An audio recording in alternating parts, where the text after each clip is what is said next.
this is getting so frustrating.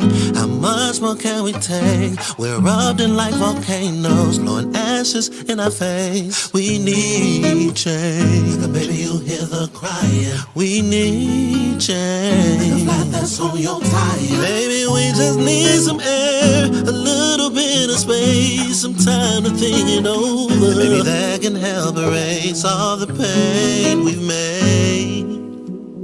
Let us change this hate, oh. Take a moment, think about it. Why we always fighting? Man, we be so violent. Man and woman riot. How did we get started? Most of us don't even know. No. Take a moment, think about it. Why we always fighting? Man, we be so violent. Man and woman riot. How did we get started? Most of us don't even know. Don't even know. It's time to mend this gap and get our love lives back. Most of us have come from a place of hurt and pain, but that's not the only way. There's still a chance to regain the trust we once had. A must. Let's pick up our hearts and grow onto a happily ever after we go. Take a moment, think about it. Why we always fighting? Man, we be so violent. Man and woman riot. How did we get started? Most of us don't even know. Take a moment, think about it. Why we always fighting? Man, we be so violent. Man and woman riot. How did we get started? Most of us don't even know. Don't even know.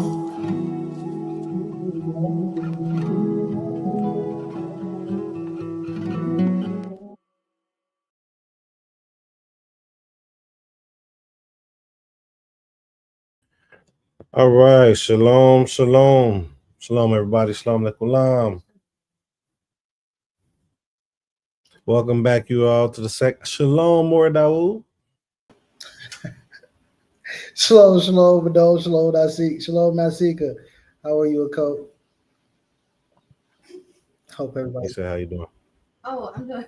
Oh yeah. She just looked at me. You know, like when people aren't really listening to you and they just nod their head. That's exactly what she just did to me. That was wild money, but you know, that's my sister's school. That was my fault. I had my volume down. All right, shalom. Welcome, everybody. Welcome back. I know it's been a couple weeks. This is part 2. So we honor others more than we honor our own. We honor others more than we honor our own. This is part 2. It's going to be a short one today. We're only going to go to about 8:30. But we didn't want to leave you all without having the discussion. So before we get started, we're going to go ahead and open up with a little quick prayer. Make sure we invoke the Spirit of the Most High so that this discussion goes well. That's what we want to do. Before you come before as a people in any matter, you always want to make sure you bring the Most High, make the Most High present with you so you could go ahead and make it be productive. All right? Here we go. Orenu abinu malkinu. Ani membekesh. Shenabola kase shelka. Salakli alkol tumashehi. Gufanit rukanit wenafshit. Our Father, our King, our Creator, I ask that we approach your throne.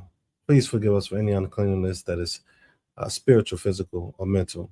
We thank you for another day of life. We thank you for just covering our family. We ask that you continue to do so.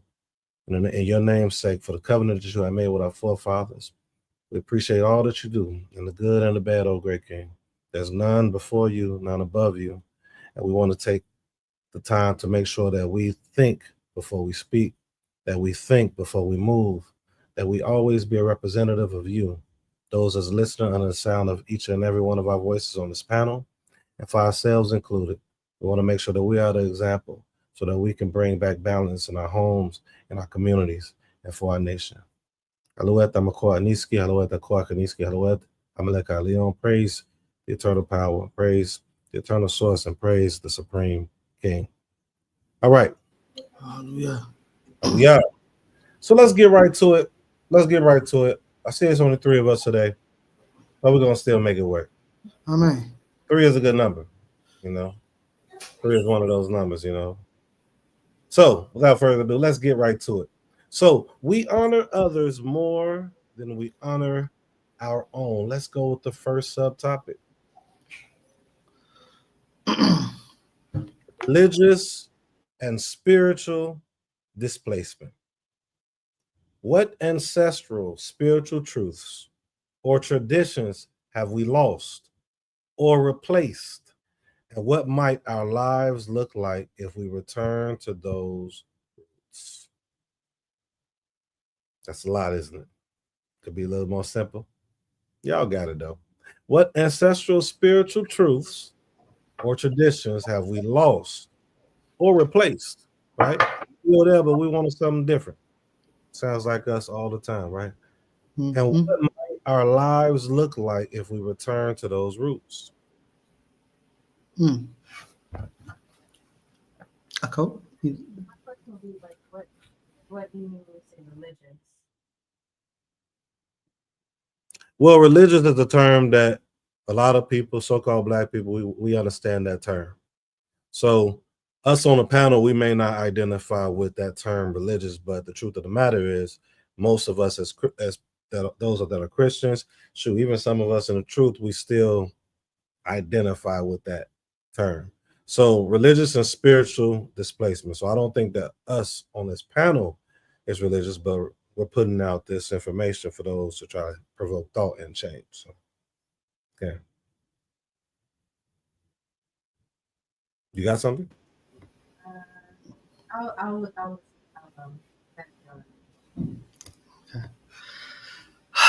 You can't do this, Nasika. All right. Hallelujah. It's a couple. One that I thought of off top when I read it, and as you were saying it, is the honor of our elders.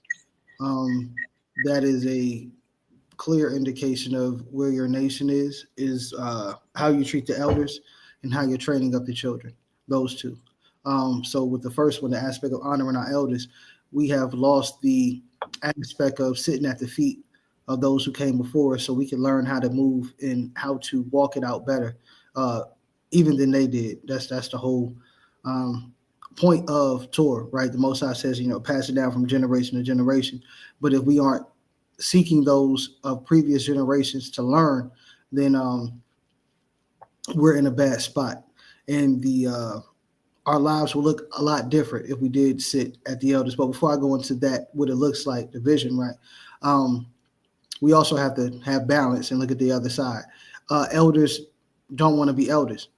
They still want to live in the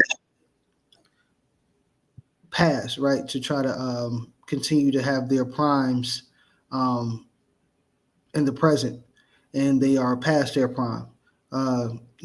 Like Jordan when he was 40, he was past it, but he still played. He was still nice, but he still averaged over 20. Just so you know. Yeah. Oh, I know, but he was still past his prime. Is what I'm saying. But he was still, ushering in. But he was ushering in the young ones. But the point is that the elders, they are still trying to have the mic when they should be passing it. They're still trying to hold the baton when they should be passing it. No pun intended, right, Mike, MJ? It was intended, but now, so they should be honoring the fact that the Most High gave them years, and the Most High gave them experience in order to pass down. So if you have that balance, and now you bring that into our current dispensation or time, you will see young men and young women being much more mature for their age, because they have sat at the feet of those who came before them, who can allow or assist them in missing potholes that they stepped in. And before I go into the second one, I will pass it off to my sister. All right, appreciate that. Again, so for those that's tuning in right now, please make sure you like, you subscribe. If you have any comments, make sure you go ahead and say a comment according to this topic. first and foremost. And then we'll respond. We'll put it up there so everyone can see. So again, it's what ancestral spiritual truths. And I want to make sure those that's just seeing us now, we do understand those that's on our path. We don't call ourselves religious. But this platform is for those that are watching that may not be where we are. You know, this is a building platform to provoke thought and change, right? So what ancestral spiritual truths or traditions have we lost? And we had more Dawood brought the fact that the honoring of the elders is lost.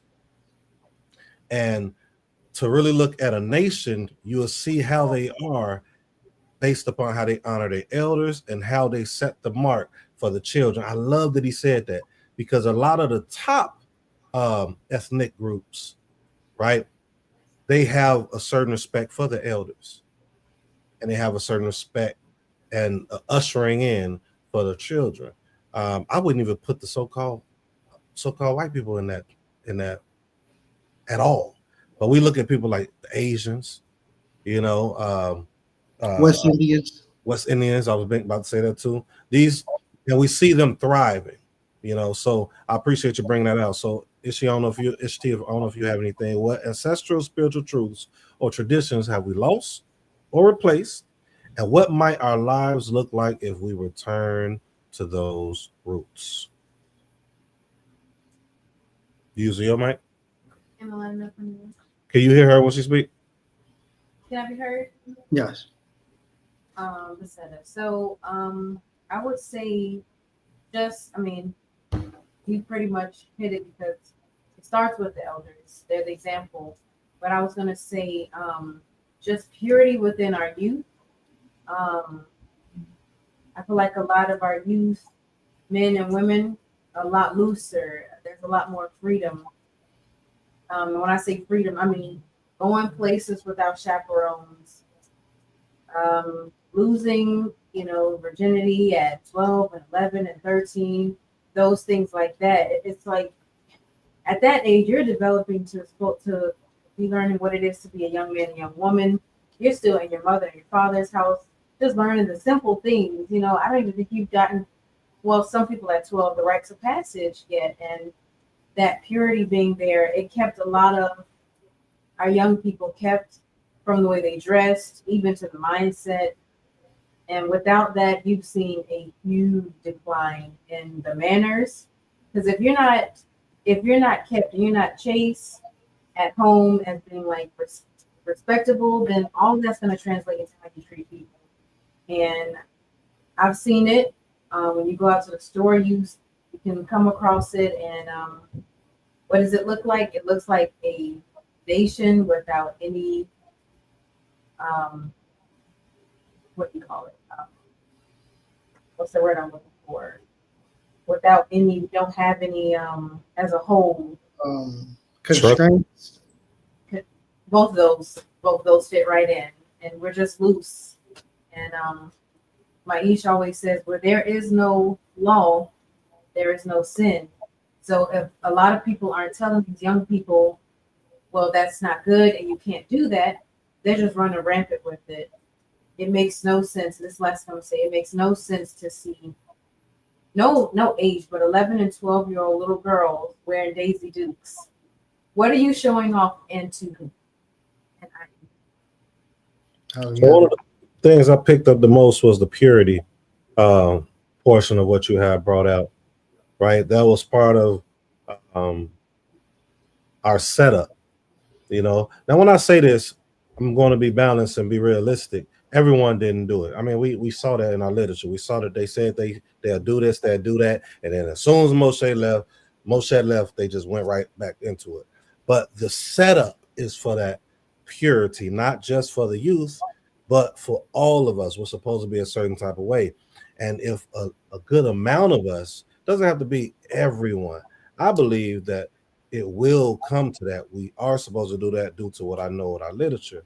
But I also believe that the Most High move everything out of our paths just off of the strip of consistent individuals wanting to stay pure, wanting to stay and continue the traditions that we have that's righteous, right? The laws, like you have said, well, there's no law, there's sin.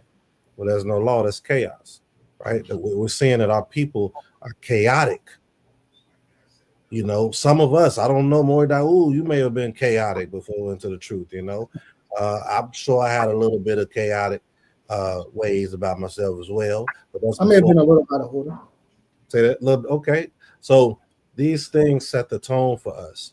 So religious and spiritual displacement, and let's just remove the religious part. When we remove the spirituality, the mindset that the Most High is training us up in a perfect direction, the perfect word, wait, then it can shift and change our whole approach to one another and to the Most High. I appreciate both of you all for your thoughts on that. For those that's tuning in right now, what's your thoughts? Leave some comments.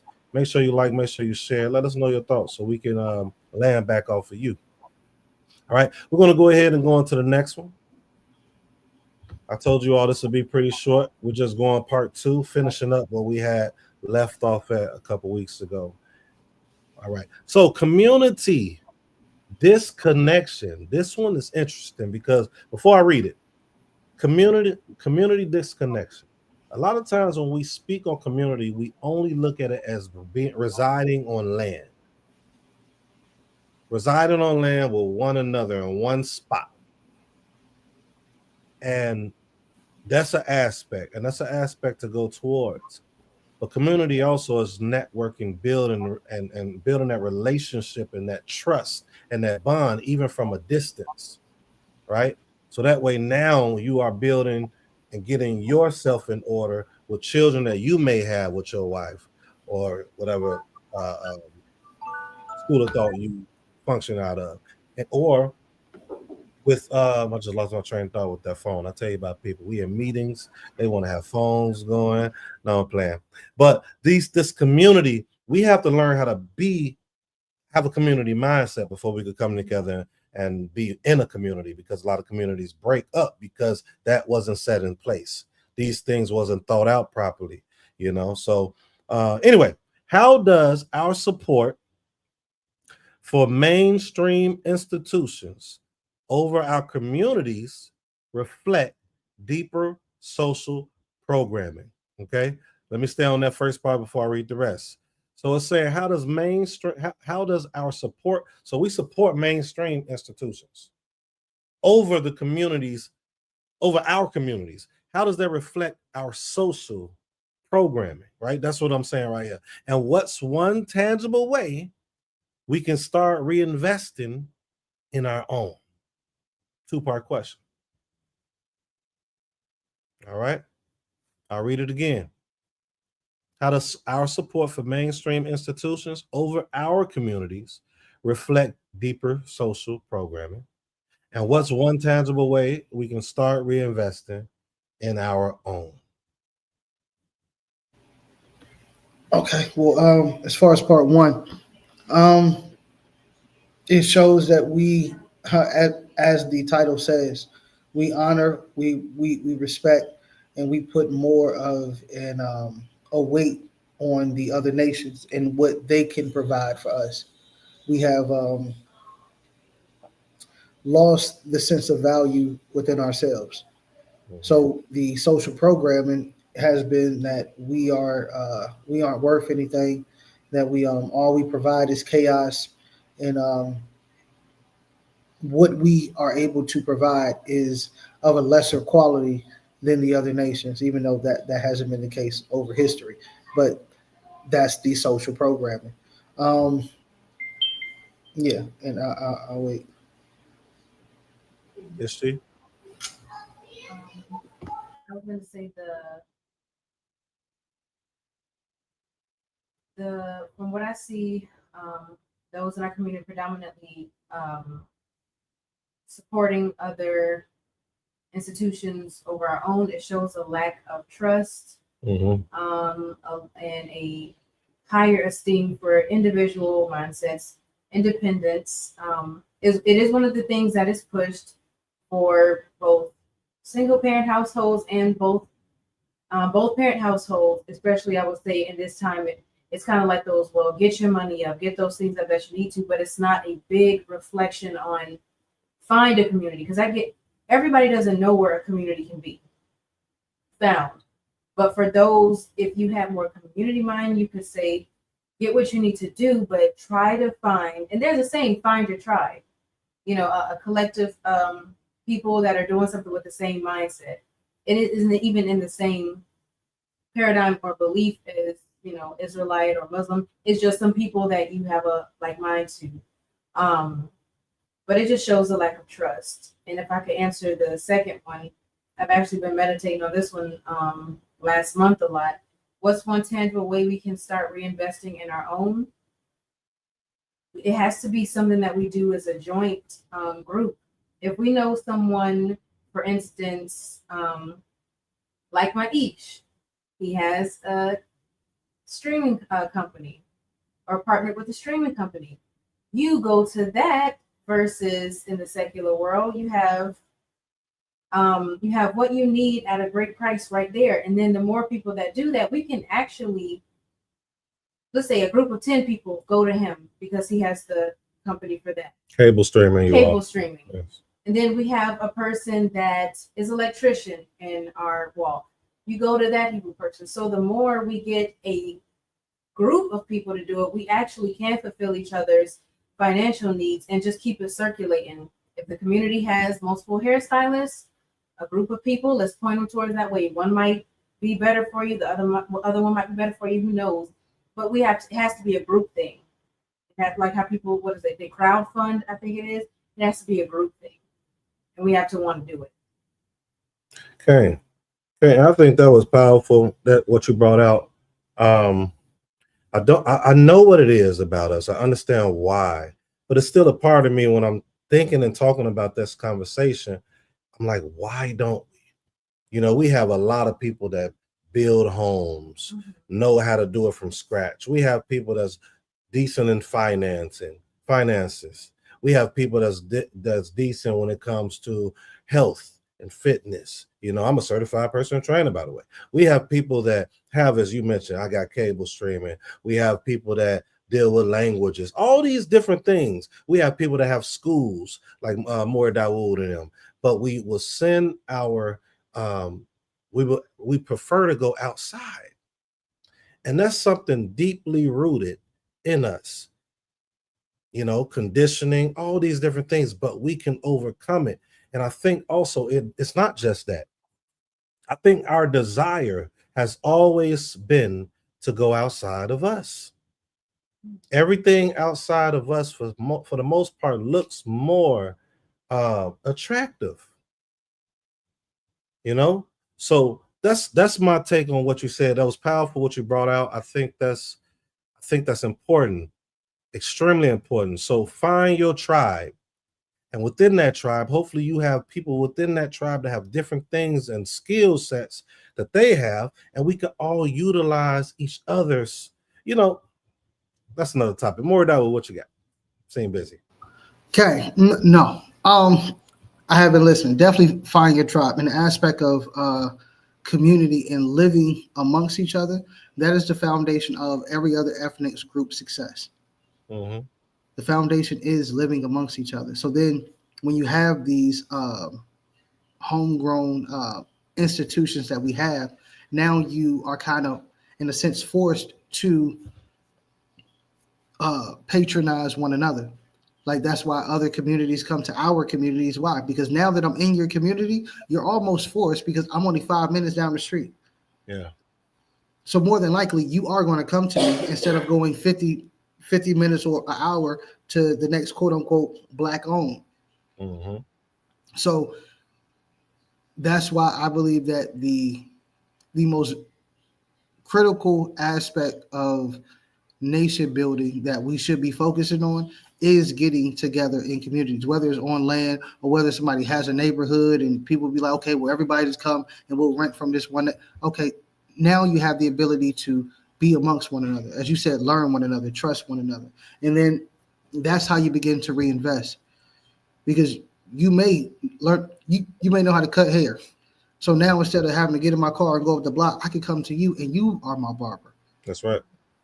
A sister maybe at home. Okay, look, guess what? I got 2 children. You probably only gonna have 5 in there, but we got 5 sisters who doing that. Now that's 25 children who are taken care of, and they're not beating us over the head for rent, for childcare. So it's like, if you are not together, then you have a hard time investing in one another because really, I don't know you. I see you on Facebook. A lot of people on Facebook, we know what Facebook is. We know what Instagram is. We already know the superficial institutions that they have given us, and that's basically what we live off of instead of having real in life connections and relationships. So that's how you begin to reinvest. You first must be around them, and then you will almost be forced, or it'll be second nature to go to your brother or sister as opposed to anybody else. That's right. And one of the things I want to add to what both of you all are saying, right? The community aspect, extremely important. I like how you brought out more that would also when you brought out like if you're in a neighborhood and you all in a neighborhood and you see different homes that's available, you all move that way. Or somebody may have an apartment and they have a lot of different rooms or different apartments, and we come together that way. But another aspect I want to bring out, communities can be phenomenal. We see that Jeremiah 29, Yirmiyahu 29 tells us to do these things.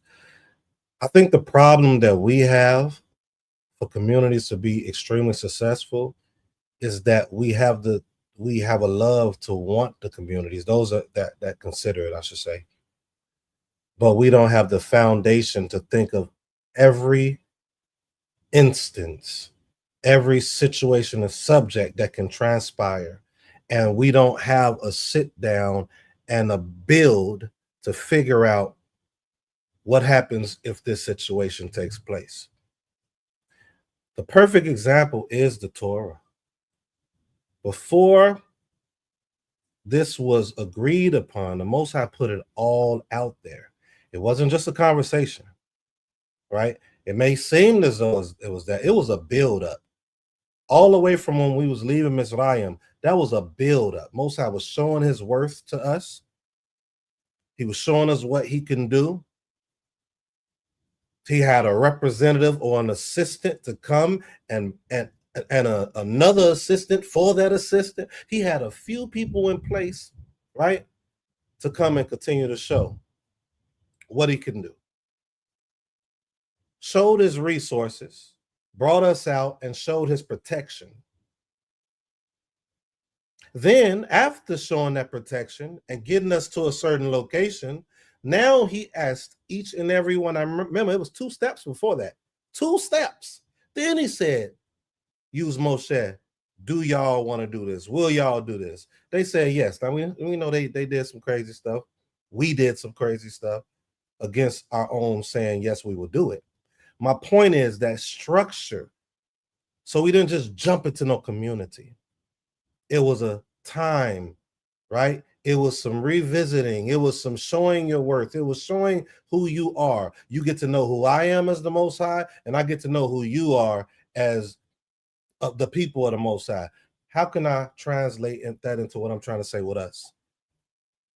Build together before we just jump into a community. Get everything in place, the pros and the cons, before you just jump into the community. Find out, can you build with one another before you just jump into a community? Put scenarios out there and understand what can and may not happen, and see what your thoughts is on it. So now you will know what my thought process is for each one of these subjects, and I know what your thought process is for each one of these subjects. These things, which I'm writing in my book, right, by the way, shameless plug. These things, I believe, can help a community thrive more. And the blueprint is already in front of us. So what the Most High did with us, bringing us out of Mizraim and bringing us to the land. But we throw these things away. So that's my response to this, right? How does our support for mainstream institutions over our communities reflect deeper social programming? You all already answered that question, both Moreh and Maisha. What's one tangible way we can start reinvesting in our own? Reinvesting in our own is, and it's not even monetary yet. We should build relationships first and get to know one another on a serious level, the personality, the character, right? And then can you align, or can I align with in all these different subjects? Not saying we're going to agree with them, but let's look at all these, put all these subjects in place. And if the majority of those subjects, we have a common understanding, and then the other ones are not what some people might say, the pillars. We have to put pillars in place that we can all agree on. These are the pillars of the foundation of our community. If we have not set those foundations before we form as a community, before we start talking about money and all this stuff, it's going to fall. So that's one tangible way. Anybody have any comments to what I said? Go ahead, SG. It reminds me of and I used to love watching Walking Dead. If anybody has watched Walking Dead, when the particular characters, they went through a certain amount of things and they built their own community. When they were going recruiting people, they had a list of questions. People didn't even know where they were until they built, like Maish said, that first level communication, that first basis relationship. Because, like I say, this may not work for you, or you might have an idea that you can come in and kind of just do whatever you want. Even like when we were watching the story of Moshe, the laws came about and those things were already happening. So it's like the people were there, the rules were written, and then the people that didn't want to follow were weeded out. And the Most High has given us a chance to do the opposite. Write the laws first and then give the people opportunity. And I'm just saying in the future, because back then that was of course a great thing that the Most High did. But I'm saying like now for new communities, you have a foundation. You write those things, and if people don't fit it, like Maish was saying, you build that communication. Because my aim, Most High blessed memory, she used to say you should court a community, and Maish explained it much like a relationship. You go through a courting process. You have different, like Maish said, scenarios. Well, this happened, what would you do? That way you're not coming together and all those scenarios happen and there's nothing in place for it. So it's a lot of wisdom being shared, and I hope that this can help somebody listening now or even in the future, considering community, a group, or whatever it may be, as a collective. So, all right. Hallelujah. Okay. I definitely agree. You shouldn't just be jumping into anything. That's one of the issues. Even going back to the last question of one of the traditions that we have lost, and that is the aspect of courtship and the aspect of really proving one another in order to know that this is going to work and that we can build something stronger. So you should definitely be doing that in relationships as well as with community, because that's how you understand whether this is going to be a long-lasting, forever type thing. So that's really the goal. And as you said, that's the key. You build those relationships, and now you know strengths and weaknesses, and you go from there. So hallelujah. All praises to the Most High. Appreciate it. So before we get to the last one, you all, a lot of what we're talking about is this. I want to just show this picture real quick. This is a saying that we have, right? Home is the foundation. I don't know if y'all can see. No, y'all probably can't see me circling this. Home is the foundation. The community is its mirror. It's the mirror, right? It's what comes out of the home.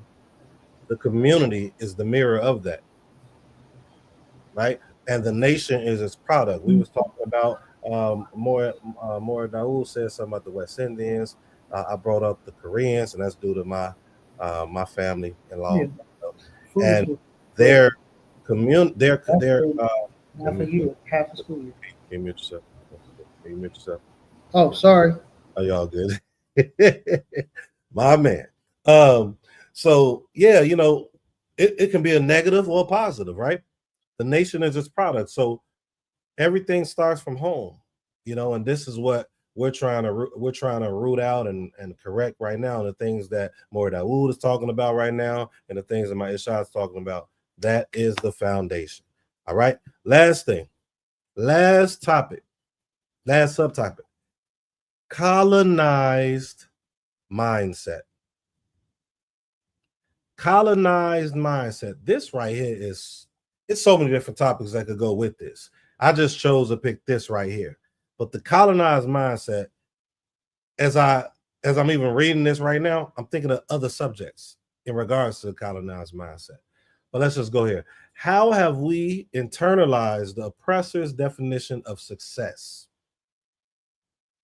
How have we internalized the oppressor's definition of success? And I understand people might be watching this, if you're watching back, you know, some people might not even think they're oppressed, and that's cool, you know, but you're proving my point with that if you don't believe that you are. But let's keep going. How have we eternalized the oppressor's definition of success? And what does it mean to redefine success on our own terms, culturally and spiritually? And with that, I pass the mic to whoever wants to go. Yeah, it's a whole lot of ways you could go with this. Most definitely. That's a probably topic of the future.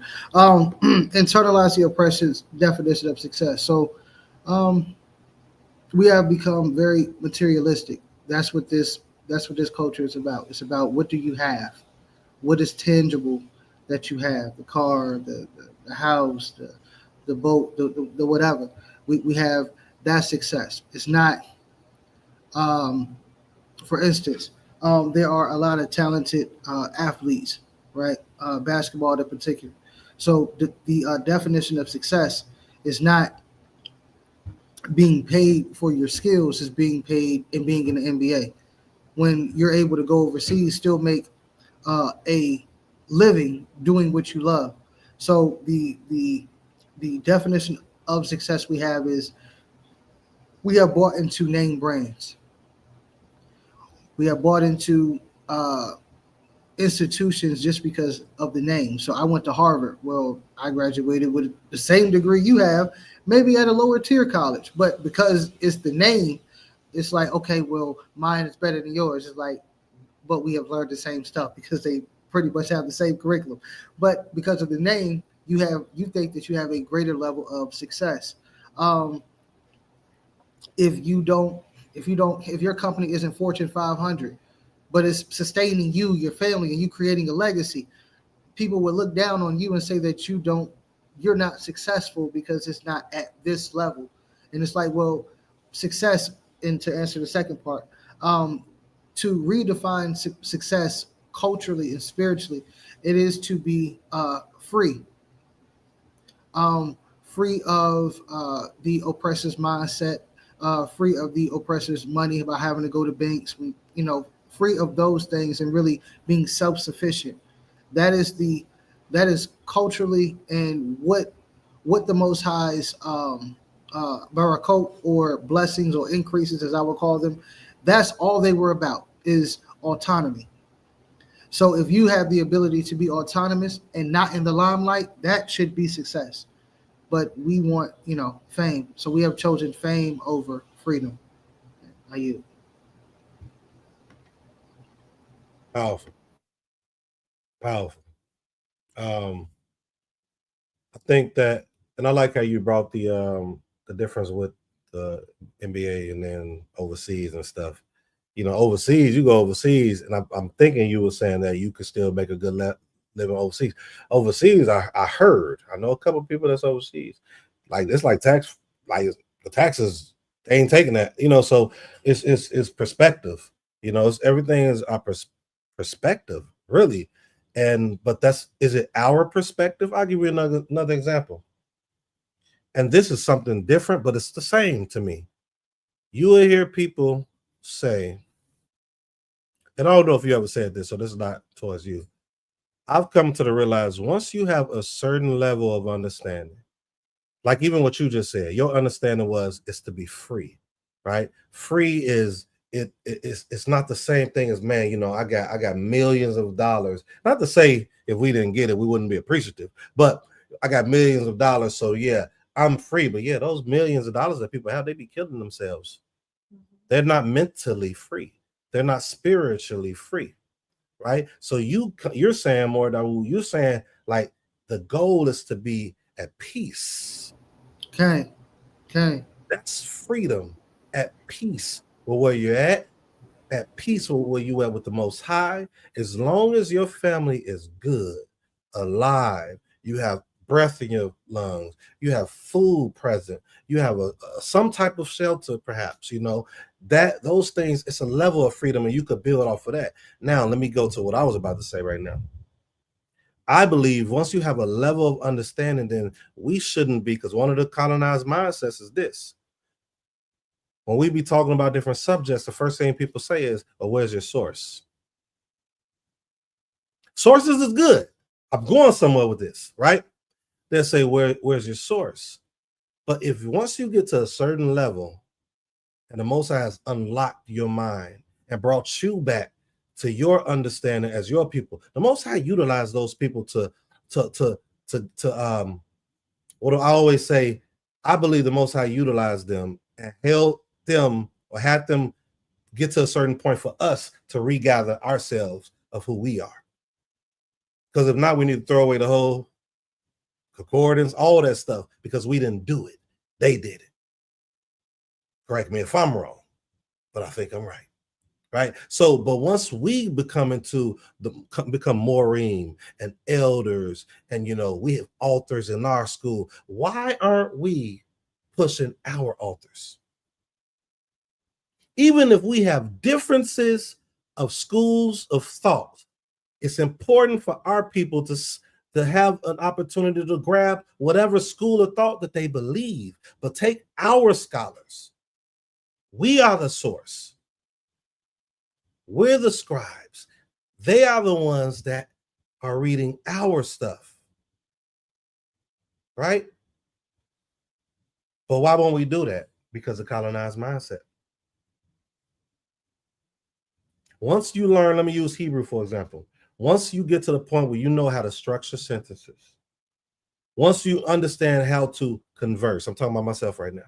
Once you, and you just need to build your vocabulary. I have corrected Israelis, man, that speak it way fluently to me. And then they had to find out, oh, you're right. Why? Because I'm at a place, and just like what you, Moreh, you, Ishti, I'm at a place now, I have the foundation now. The Most High used them for me to get the foundation and then to see where they erred at now. We're the source now. If we don't understand that, that's what we keep in that colonized mindset. I know I went somewhere else with it, but I was watching something right before this, and they kept going with sources and people outside of us. It's okay to use that, but once you have a strong enough foundation and the Most High is able to use you, now you can get, that's when the success comes. Now you know, okay, they taught me that this means this, but I done studied Hebrew. I see that, oh, they have an agenda with this. This doesn't mean this. Okay, I see culturally that Shabbat is this, but I've been learned this way by most of our people is doing this, and I'm not knocking it. If you keep in whatever form of Shabbat, I'm good with you. You're keeping Shabbat. But my point is, now you're at a place to where you can have your family and the other men and women that's in your group. Now you all can move a certain way because you have an understanding. You have a foundation. Now you can redefine what this is to you culturally and spiritually. Yeah, hallelujah. You have anything, Ishti? I know I said a lot. I'm just answering the question. How have we internalized the oppressor's definition of success? The way we dress. And I'm not saying that if you wear, your pants, or even if you wear designer clothing, that you're not cultural. That's not what I'm saying, but that is literally what's being pushed in our faces. And I do mean more so the so-called Black community. If it's not, I won't call out the brands, but you all know the brands that are predominantly pushed in the neighborhood. And some of these people actually don't even like us. Been recorded that they've said things negative about our community, but yet we push their brands and we buy it as if our life depends on it. Yep. We'll risk, buying it over something we need And that's one of the things. And I feel like it's a trick because me and my sister talked about it. Most celebrities, their day-to-day wear, it might be something brand name, but they look like they could blend in with anybody. They wear the raggedy shoes, but they love their shoes. They wear the raggedy jeans. To them, their image is mostly represented when they're at galas and when they're in movies. Mm-hmm. We try to take the celebrity mindset without their actual work ethic, if that makes sense. We want to look like a movie star all the time, and that's hurting our pockets and even hurting our esteem. Mm-hmm. You know, I heard some children one time saying that they got some things from, or the other children was telling them, you got that from Goodwill, or you got that from that, and the other children were like, no, we didn't. We don't roll like that, or something. Of they were making fun of the fact that they possibly got secondhand clothing versus it being name brand and all this type of things. And I'm like, since when did that become something to make fun of? Mm-hmm. You know, it's like, why is that an issue? Your bills need to be paid, but you're worried about trying to have Nike. And again, I'm not coming against anybody who wears this, but we need to figure out where this came from and why is it so pushed in our community and why predominantly our people eat it up. We want the latest everything. Could you bring the question up so I can do the second part of the show? So like I say, have you all seen the lines before when they've had new things coming out? They fighting over a pair of shoes. Mm-hmm. No, that's foolish. And what does it mean to redefine success on our own terms, culturally and spiritually? As I said before, when people see you walking around, whether it's with your beautiful natural hair or you have a wrap on, they just address you differently. They treat you differently, whether that's a good thing or a bad thing. They see, okay, you, as they now saying, you woke or something's different about you, but they know that you are privy to what's going on. And as far as spiritually, we redefine that success with more impartation into meekness and humbleness, into our humility into our people, instead of what you look like. We read it every time for Shabbat. But it says the Most High doesn't look on the outward appearance, but he judges, I think, the heart of a man or a woman.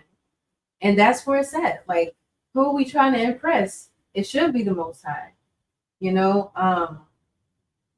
And I believe that was all I had to say. I want to bring something up really quickly, and then more Daul, you can close it out because we are coming on that time. But I want to share something real quick. It's something that you said, Ishti. Now, when I show you this, I'm not knocking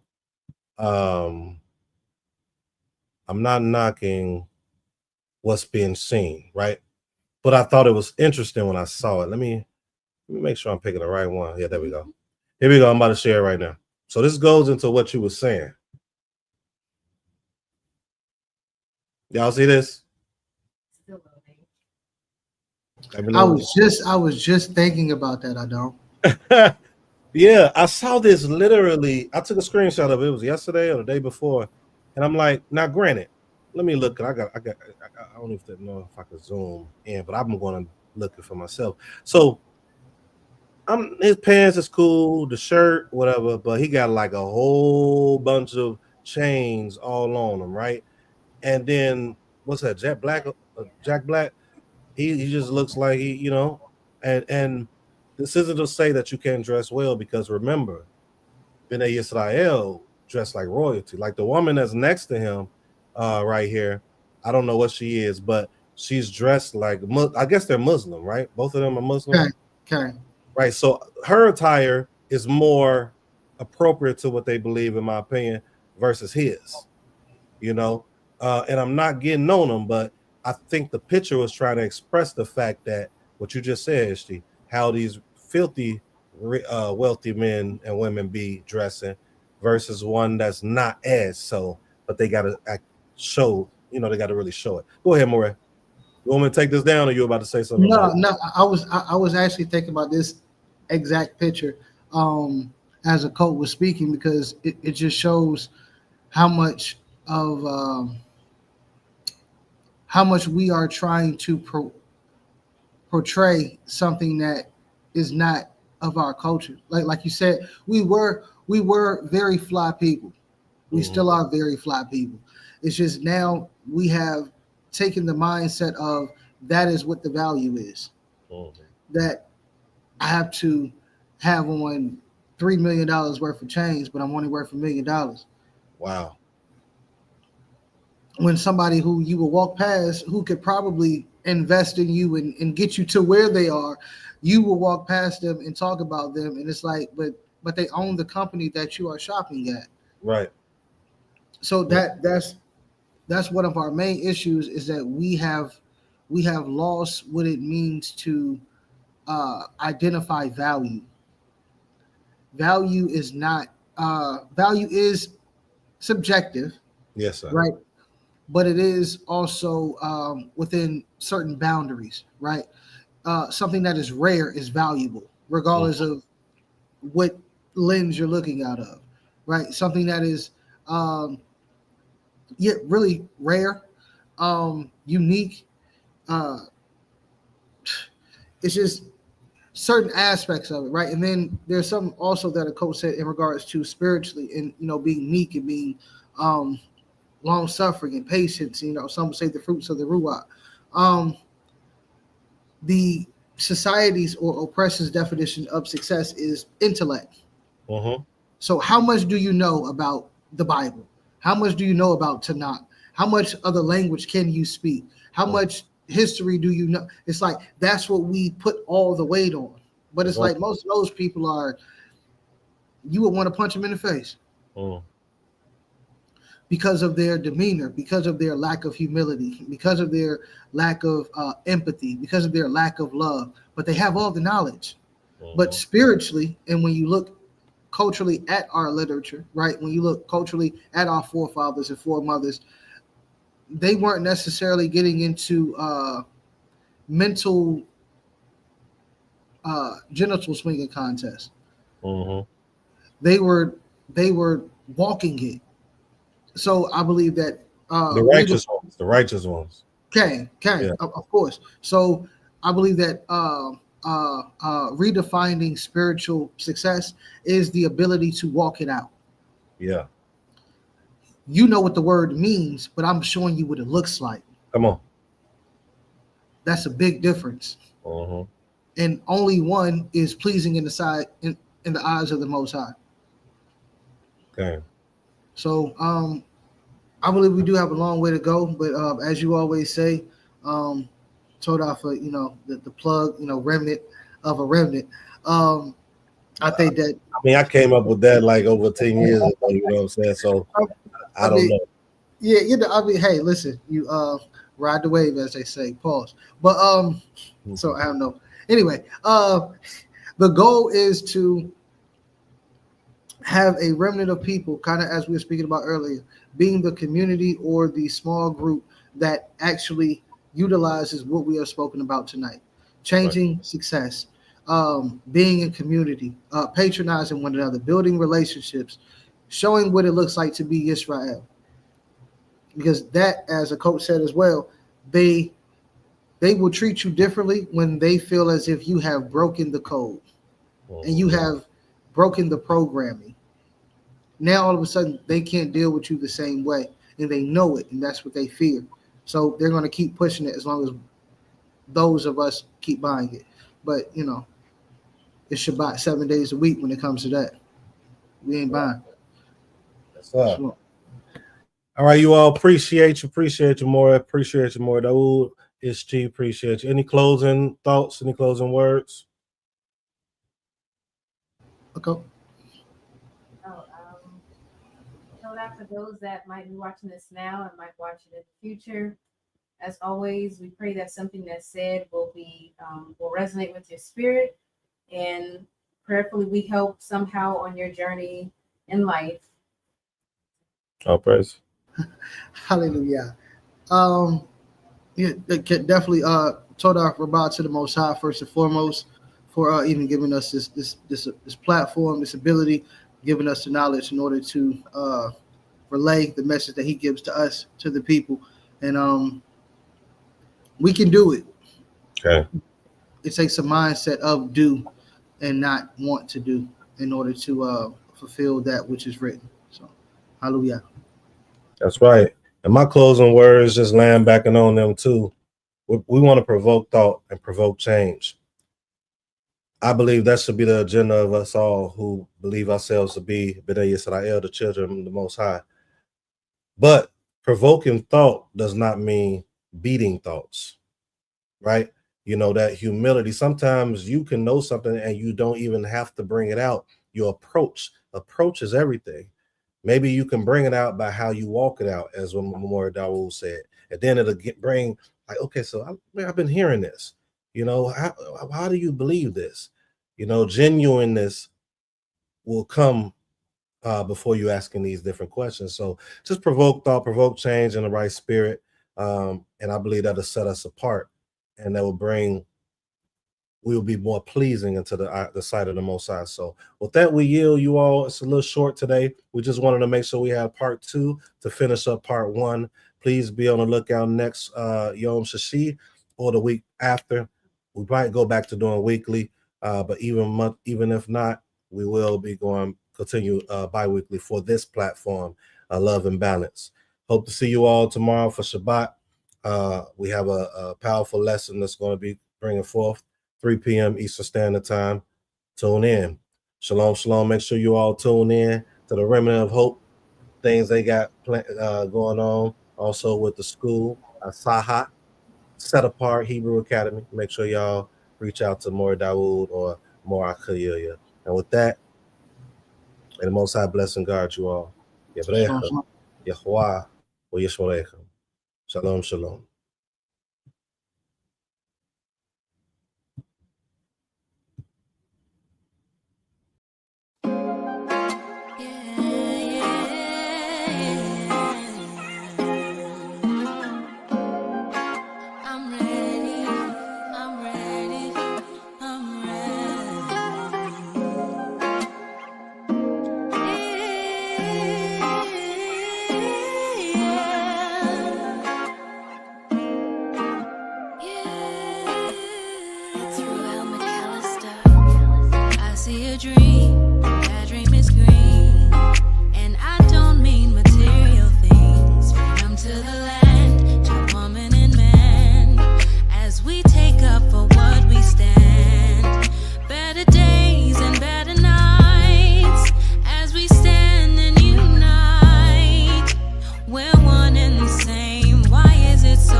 Steps that we must take if we want to see. I see my people rising, no more stopping us. Couple big niggas cross America, us. The peace rose for the sake of us. The sake of us, the I sake see of my us. people rising, no more stopping us.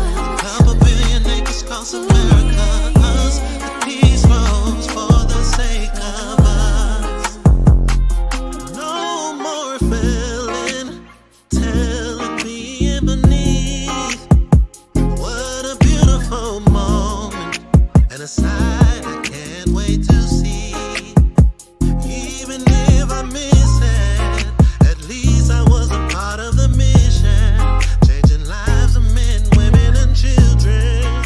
All glory goes to He that causes us all to be. And if they're thinking we can, show them that just as long as we stand. A monument, we the people can't be broken as long as we stay focused. I see my people rising, no one stopping us. Couple billion niggas cross America.